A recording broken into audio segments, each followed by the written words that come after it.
St. Lucia, this is Open Mic, and we are now coming to the last segment of our program. I honestly cannot believe how time goes so quickly. I mean, it's an hour, it's unbelievable.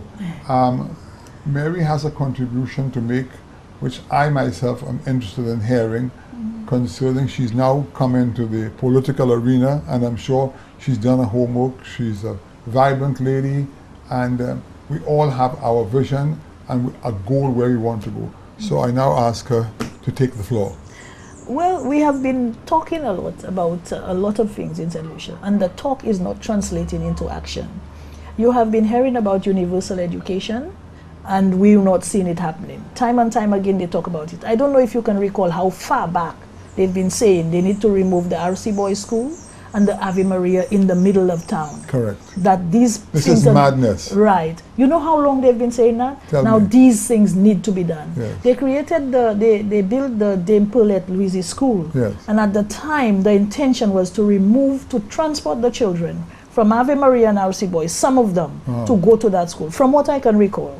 And that was never done. It became a new school and new sets of children going there. So we need to actually do the things that we are saying we have to do. Universal education is key. You have children right now, Mr. Shastney, who do not have food to go to school. They have some schools with a school feeding program, but not all schools have a school feeding program. Some of the kids, they cannot afford to pay for the program, even if they have the program in certain schools. But of course, a lot of the principals and the teachers are very kind and they allow them to. But then when that child go home, that child still doesn't have food to eat. A hungry child cannot think. A hungry child cannot perform as well as he or she ought to. So universal education is key. We need to ensure that the children have the books. In some countries, you do not pay for books in school. The books are in the school. You borrow the book to the child, and the child returns the book. The book stays in the school. The child goes up, the book stays, the next set of children get the books. We know how to do it. We just don't want to do it because it is not profitable for us. It is not beneficial. We do not think. Because at the end of the day, we believe we're going to put the bookstores out of business if we have books in the schools, and these books are utilized throughout until such time. We believe we are going to put the bookstore people. But the bookstore people will find other things to sell if they do not have to produce books. So we have to look at that universal education and make it available. We have children who cannot afford to buy the uniforms, the shoes and everything. And these kids don't get an education. In this day and age, we have kids who actually stay home because they cannot afford to, the parents cannot afford to send them to school. And this is wrong, 170,000 people.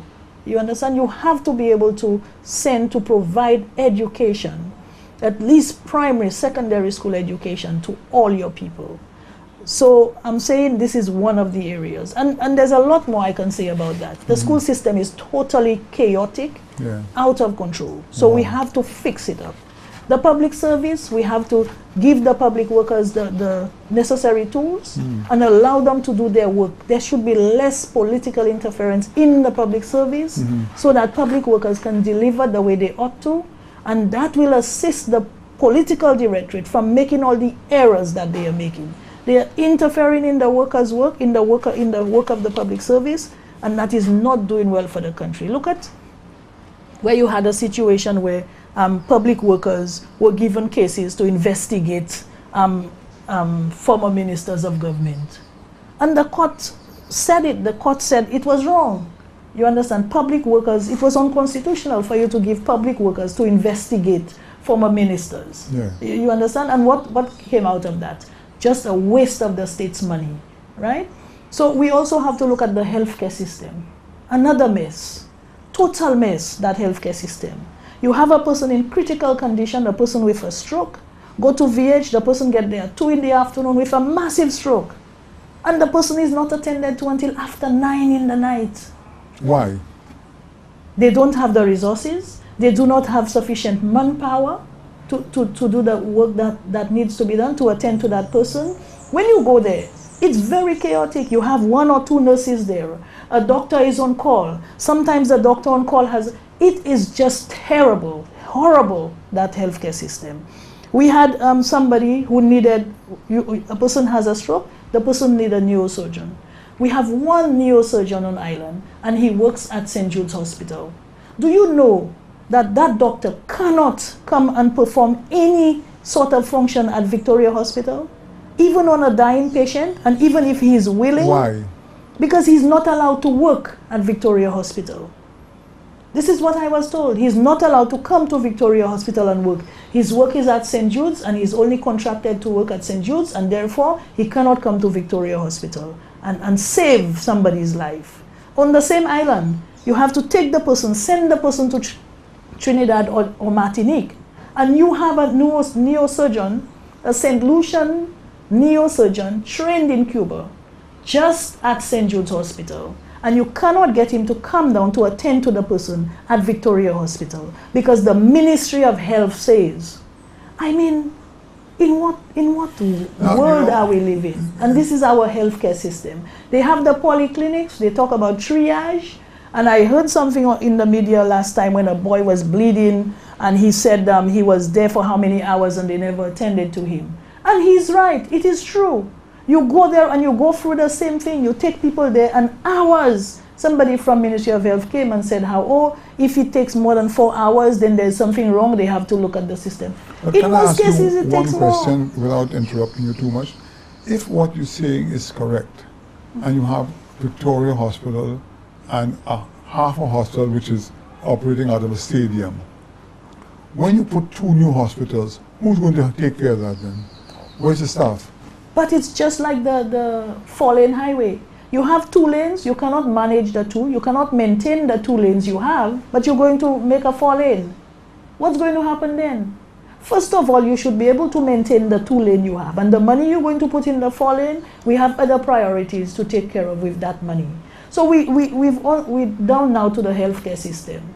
Now when you look at and there are so many horror stories about that healthcare system, you know, I don't need to go further because the people on the ground know that what I am saying is the truth. I go through it and other people go through it as well. This 4-hour triage thing, that is not true at all, at all, at all. People go to VH emergency and they stay there for a lot more hours than 4 hours. Sometimes there's no medicine. You cannot find the doctor, the right doctor, and so on and so forth. And the doctors, they are worn out at Victoria Hospital. The nurses, same thing. Health and safety issues galore in that healthcare system. We have a new hospital. That one is a whole new story. There was supposed to be a cancer wing, no cancer wing. I was told that it is the United Workers' Party administration that removed it from the plan of the hospital. But you are there now. We have an administration now. You do what needs to be done. You understand? So that one is another story. When you look at our food import bill, Mr. Chasney, a lot of the things that we are importing in St. Lucia, we can produce here ourselves. You look at our meats, protein source, poultry, pigs, small ruminants, eggs. We should be self-sufficient in all of these products. We ought not to be importing these products to St. Lucia.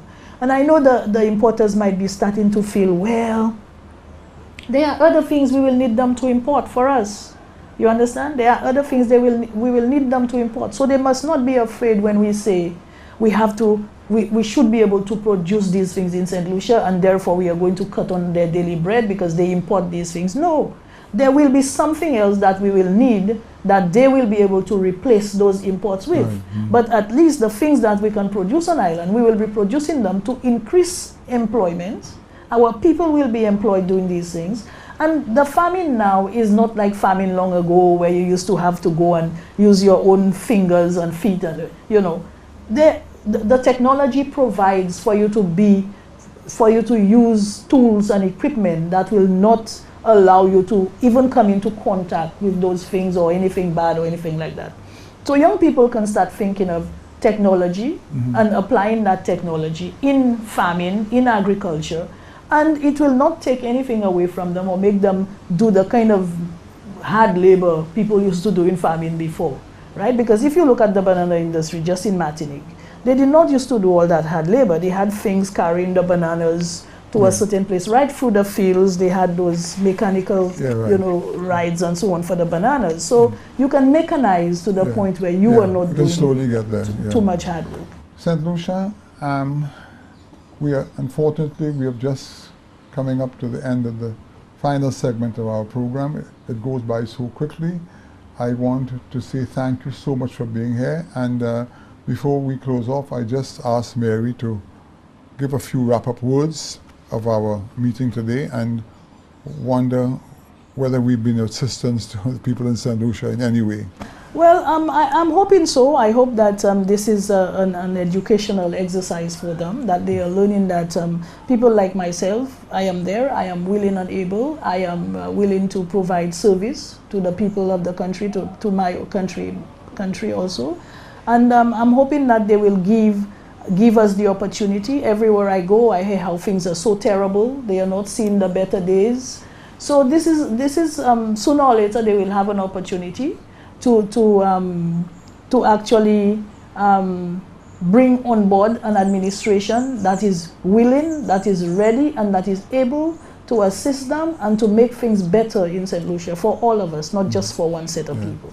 Well, in wrapping up, I just want to say, due to my absence from St. Lucia, I came back here and I am definitely perturbed as to the level of borrowing that has taken place in the last couple of weeks and so forth. And I am making an appeal to the Prime Minister, who is the Minister of Finance, to please give to kindly reconsider what you intend to do with all the money you're going to borrow and not put St. Lucia into a deeper hole than it is. Because at the end of the day, whether you win the elections or not, somebody will have to be able to bail us out. And the deeper the hole, the more difficult it is to get out. St. Lucia, this is Open Mic, and I want to thank you so much for being here. Until next Sunday, this is Open Mic signing off. Thank you.